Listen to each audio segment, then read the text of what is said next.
Sağ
Assalamu alaikum, улуу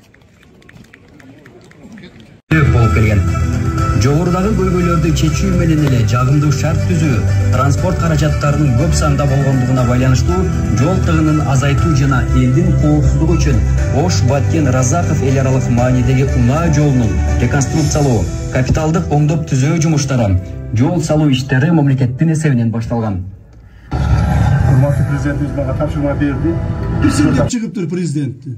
Сен кимсин деп президентке ушундай сөз айтып чыгыптыр. Ай туугандар, өзүбүздүн президентибизди, мамлекеттин башчысын сыйдай албасак, биз кандай эл болдук? Өзүбүздүн мамлекетибиздин башчысы ушинтип күнү-түнү элим жерим деп иштеп аткан болсо, анан биз аны сен кимсин деп тоготпой бетине ушинтип сүйлөп аткан болсок, биз кандай эл болдук? Ошондой тартипсиздердин бардыгын жоопко тартышыбыз керек. Президенттин ким экенин, президенттин элге кантип кызмат кылып атканын, президенттин эл үчүн жанын үрөп, чуркап иштеп атканын көрсөтүп коюшубуз керек аларга. Тилинин азабын тартат ошо киши дагы. Мен эл алдында ачык айтам. Эч качан бирөөнүн артынан бир жерге бекинип алып айткан адам эмесмин. Ачык айтып коеюн. Ошо Мадумаров тилинин азабын тартат дагычы. Мына тилинин азабын тартып жүрүп, депутаттыктан да кетти. Тилинин азабын тартып жүрүп, мына элден дагы чыкты. Эми дагы ушундай асылып атат. Ошондуктан мен айтарым, ар бирибиз өзүбүздүн тилибизге ээ болушубуз керек. Айткан сөзүңө ээ болушуң керек. Айткан сөзүңө жооп беришиң керек. Мына ошондо гана биз өсүп өнүгөбүз. Мамлекетибиз Кудай кааласа, мындан ары тартип менен, ыйман менен Алла Тааланын Кудай кааласа бизге берген нуру менен биз өнүгүп өсөбүз бардыгыбыз.